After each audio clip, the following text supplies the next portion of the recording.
नमस्कार। डॉक्टर डिम्पल त्यागी चैनल में आपका स्वागत है। आज हम इस वीडियो में बेटा संदेश लेखन जो हमारा एक टॉपिक है, इस बार कक्षा 10वीं सीबीएसई बोर्ड के एग्जाम में नया इसको जोड़ा गया है, उसको सीखेंगे। ठीक है बेटा, लिखना तो सबको आता ही है, लेकिन इसको संदेश लेखन को कैसे लिखा जाए वो तरीका मैं आपको बताऊंगी। सबसे पहले हमें ये जानना है कि संदेश लेखन कितने प्रकार के होते हैं। तो संदेश का अर्थ आपको मालूम ही है, संदेश का अर्थ होता है सूचनाएं। कि जब हम कोई भी महत्वपूर्ण सूचना लिखित के माध्यम से लिख कर दूसरे तक पहुंचाते हैं तो उसको बोलते हैं हम संदेश लेखन। ठीक है बेटा, यानी महत्वपूर्ण सूचनाओं को लिखकर जब हम दूसरे तक पहुंचाते हैं तो वह संदेश लेखन कहलाता है। ठीक है, अब ये कितने तरह के होते हैं। एक शुभ कामना संदेश होता है, ठीक है, कि किसी को शुभकामनाएं देने के लिए हम संदेश देते हैं, उसको भी शुभकामना संदेश लेखन कहा जाता है। तो शुभकामनाएं जैसे आपको पता ही है, हम किसी को जन्मदिन की मुबारकबाद देते हैं, किसी को सालगिरह माने शादी की सालगिरह की मुबारकबाद देते हैं, या फिर अगर कोई किसी पद पर कार्यरत है और उसकी उन्नति हो जाती है माने पदोन्नति हो जाती है तो हम उसको भी शुभकामनाएं देते हैं। हमारी बेस्ट विशेष होती हैं हर किसी के लिए, तो उनको जो हम लिखने के माध्यम से फिर हम उन तक पहुंचाते हैं, यानी लिखित रूप में हम उन तक पहुंचाते हैं, वो होते हैं शुभकामना संदेश। ठीक है बेटा, दूसरा बनता है पर्व संदेश। तो पर्व का अर्थ क्या होता है, त्योहार से है, लेकिन जो पर्व बोलते हैं वो पर्व त्योहार, अब वैसे तो होली दिवाली भी त्योहार में ही आते हैं, लेकिन अगर राष्ट्रीय पर्व की बात करें तो उसमें 26 जनवरी 15 अगस्त, अब हम उन पर भी संदेश देते हैं। ठीक है, उन पर हम लोगों को संदेश देते हैं कि मान लीजिए स्वतंत्रता दिवस ही है तो उस बारे में कि हम आजाद हुए तो कैसे मिली, हमें क्या क्या करना है और इसको कैसे मनाना है, ठीक है, किस तरह से हम इसका मतलब पूर्ण रूप से समायोजन कर सकते हैं। तो यह सब संदेश पर्व संदेश में आएगा। जैसे गणतंत्र दिवस आदि के लिए हम प्रोग्राम कार्यक्रम रखते हैं। ठीक है, फिर है तीसरा सामाजिक संदेश, माने एक सामाजिक संदेश दिया जाता है। सामाजिक संदेश किसको बोलेंगे, जो समाज के लिए कार्य हैं, उनमें कोई एक स्पेशल बात नहीं है।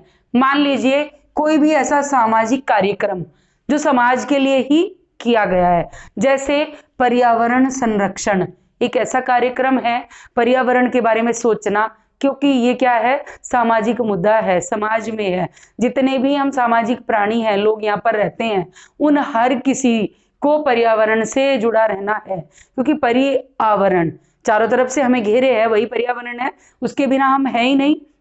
तो इनके माध्यम से जो पर्यावरण के लिए संदेश दिया जाए, या फिर जल बचाओ और बेटी बचाओ, ठीक है, इस तरह के जो संदेश हैं। जल बचाओ मतलब पानी को आप सुरक्षित करेंगे तो वो आगे हमारे ही काम आएगा। बेटी बचाओ यानी बेटी की रक्षा करना, ठीक है, बेटी बचाओ बेटी पढ़ाओ, इस तरह का भी संदेश होता है। ठीक है, तो यह सारे कौन से होते हैं, सामाजिक संदेश इनको कहा जाता है। आगे आता है शोक संदेश। आपने देखा होगा कई बार न्यूज़पेपर में भी एक कॉलम बना होता है, उसमें ऊपर लिखा होता है शोक संदेश। अब उसमें नीचे क्या लिखा मिलेगा आपको, मान लीजिए उनके घर में, जिसने भी वो छपवाया है, उनके घर में किसी की दादा या दादी की मृत्यु हो गई है और उसका जो उठावनी है वह उस दिन निश्चित होनी तय की गई है। ठीक है, तो अपनी दादी की सूचना उन्होंने सभी लोगों तक पहुंचाई, जिसको वो पहुंचाना चाहते थे।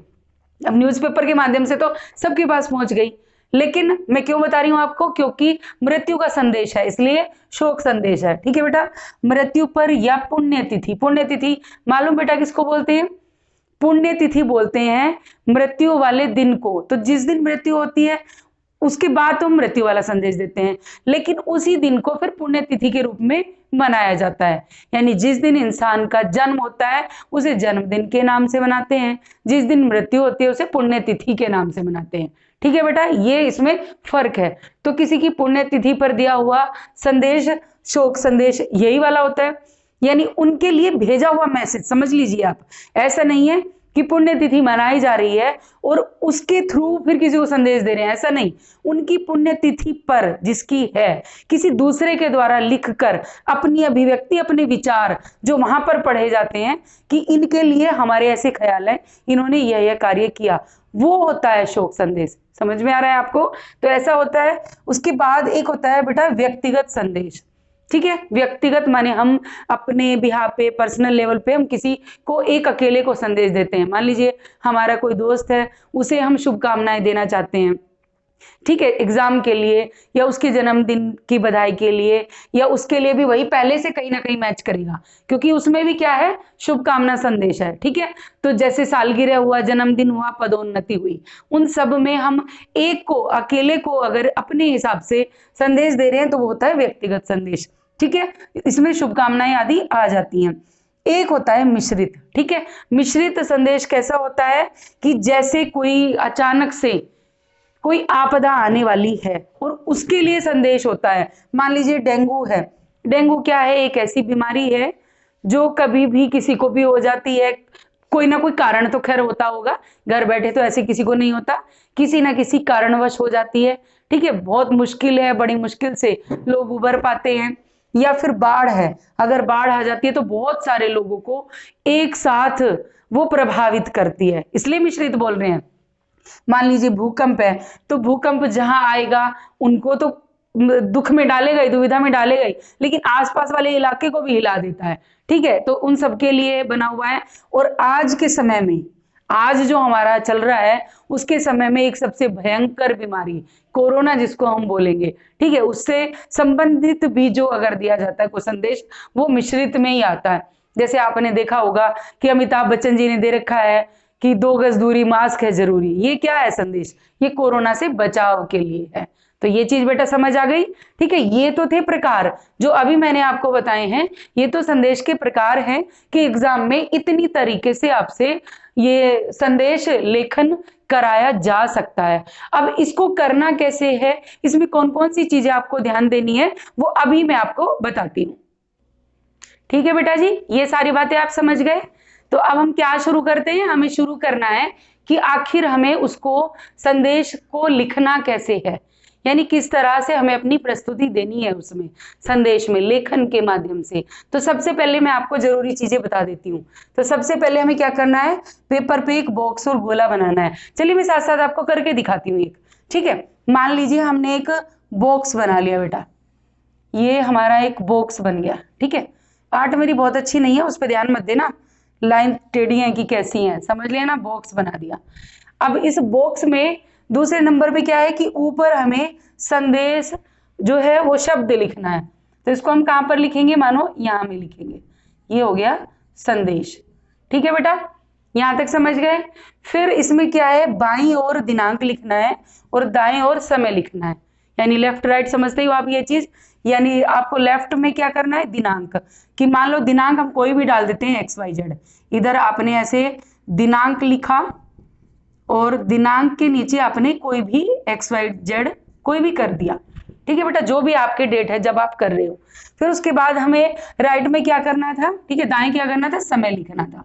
अब समय क्या है, जो समय है, माने जिस समय ये पढ़ा जाता है ना, आपको ज्यादातर ध्यान देना है उस समय के लिए, वही समय लिखना होता है। जब हम लिखते होते हैं वो समय भी हम डाल सकते हैं। तो समय मान लीजिए आपके जो भी बजे हों, ये भी XYZ हम कर देते हैं, जो भी बजे हैं आपके वो टाइम देख लेना। फिर ध्यान देने वाली चीज है बेटा इसमें शब्द सीमा, यानी वर्ड लिमिट। वर्ड लिमिट कितनी होनी है, इसको हमें निबंध की तरह नहीं लिख देना, पूरा अनुच्छेद नहीं बनाना, यानी पूरा पेज भर के हमें इसको नहीं लिखना होता। क्योंकि जब हम कोई भी संदेश देते हैं तो चूंकि मैंने पहले ही बोला है आपको, महत्वपूर्ण सूचनाएं दी जाती हैं, तो उसमें आलतू फालतू बातों के लिए जगह नहीं होती। आपको जो मुख्य बात है सिर्फ वही करनी है, वही बतानी है। तो जो वर्ड लिमिट है वो है बेटा 30 से 40 शब्दों के बीच। अब यहां से आपको लिखना शुरू कर देना है। ठीक है, तो वो आप लिखना शुरू कर देंगे। अब ये सारे में आप मानो लिखते जाएंगे। ठीक है, आपका जितने में बन जाते हैं ये शब्द, इतना कर सकते हैं। एक चीज और भी ध्यान रखनी है, अगर आप अपनी बात बोलते हैं और शब्द 45 हो जाते हैं तो ये भी नहीं सोचना कि 5 हमें कहीं से काट देने हैं। तो उससे कोई फर्क नहीं पड़ता। या फिर आपका मैसेज 38 में ही पूरा हो जाता है तो ये भी जरूरी नहीं है 2 हम कहीं और से जबरदस्ती जोड़ें। अभिप्राय ये है कि इन वर्ड लिमिट को ध्यान में रखते हुए आपको अपना संदेश लिखना है, ठीक है, सिर्फ इतना इनका अभिप्राय है। उसमें क्या है, आगे क्या है कि अगर और भी अच्छा करके आप लिख सकते हो तो शायरी, दोहे, श्लोक, कविता आदि आप इसमें लिख सकते हैं। कि एक तो हम थ्योरी में लिखते हैं कि जन्मदिन की आपको बहुत बहुत मुबारकबाद, ऐसे करके लिखते हैं। एक मानो हम शायरी में भी लिख सकते हैं, ठीक है, जैसे मैं कोरोना के लिए बता रही थी आपको 2 गज दूरी, मास्क है जरूरी, तो उस एक छोटी सी लाइन में आपको कोरोना से बचाव का उपाय मिला, ठीक है, तो हम इस तरह से भी उसको लिख सकते हैं।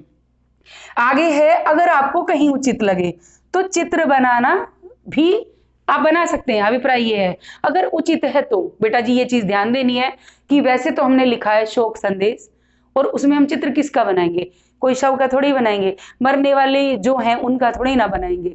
चित्र हम कहाँ बना सकते हैं, मान लीजिए हमने जन्मदिन की बधाई देनी है अपने मित्र को, तो हम उस पे क्या करते हैं, बैलून बना देते हैं, ठीक है, केक बना देते हैं, मोमबत्ती बना देते हैं जलती हुई, इस तरह से हम बना सकते हैं। मान लीजिए हमें गणतंत्र दिवस का बनाना है तो उसमें हम कई बार क्या करते हैं, तिरंगा बना देते हैं। आपने देखा होगा कि यहाँ पे हम तिरंगा बना देते हैं, जैसे ऐसे क्रॉस में करके आपने क्या किया, एक यूं करके तिरंगा बना दिया मान लीजिए, ठीक है, तो ये सब क्या है, ये एक चित्र ही हो गया मान लीजिए, ठीक है बेटा। तो इसलिए मैं आपको ये बता रही हूँ, लेकिन ये वहां बनाए जहां आपको लगे कि जरूरी है, ऐसा कोई जरूरी नहीं है तो कोई जरूरत नहीं है चित्र बनाने की। अब अगर आप चित्र बनाते हैं तो उसमें आपको करना क्या है, रंगों का प्रयोग भी करना है। अगर आपने चित्र बनाया है तो आपको कलर का यूज भी उधर करना पड़ेगा, क्योंकि खाली पेंसिल से तिरंगा बना दिया वो अच्छा नहीं लगेगा, खाली पेंसिल से आपने केक बना दिया वो भी अच्छा नहीं लगेगा, तो इसलिए आप वहां पर रंगों का प्रयोग भी कर सकते हैं। फिर आगे जो मुख्य बात है वो क्या है कि आपको विषय वस्तु पर ध्यान देना है। यानी आप संदेश लेखन तो कर रहे हैं पदोन्नति का, कि भाई आपकी जो आपकी पोस्ट थी वह बढ़ा दी गई है, हमें बड़ी खुशी हुई, आपको बहुत बहुत मुबारकबाद है अपनी पदोन्नति के लिए, लेकिन हमने उसमें जो मैटर डाला है उसकी जगह हमने ये नहीं डाला, उसकी जगह हमने लिख दिया अब जब जो आप उस यात्रा पर गए थे तो वह यात्रा आपकी शुभ रही होगी, ऐसा जो है हमें आशा है। तो ये क्या हुआ, विषय से हटकर हो गई बात। इसलिए हमें क्या ध्यान देना है, विषय वस्तु पर ध्यान देना है। यानी जो संदेश आप लिख रही हैं हमें वही संदेश, मतलब उसी के हिसाब से हमें अपनी विषय वस्तु बनानी है। विषय वस्तु तो समझते हो, ठीक है, कंटेंट को बोलते हैं, जो आप लिखते हो बॉडी बोलते हो जिसको पत्र में, समझ में आ रहा है बेटा, वही होता है।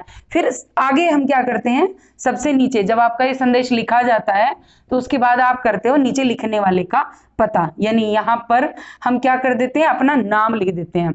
मान लीजिए नाम उसका कोई भी हो सकता है, ठीक है, अब ये मैंने डॉक्टर करके छोड़ दिया, ये कोई भी नाम हो सकता है। अब डॉक्टर करके तो मेरा है, बच्चे का नाम डॉक्टर करके नहीं आएगा, समझ लेना, मैंने इसीलिए लिख के बताई आपको ये चीज।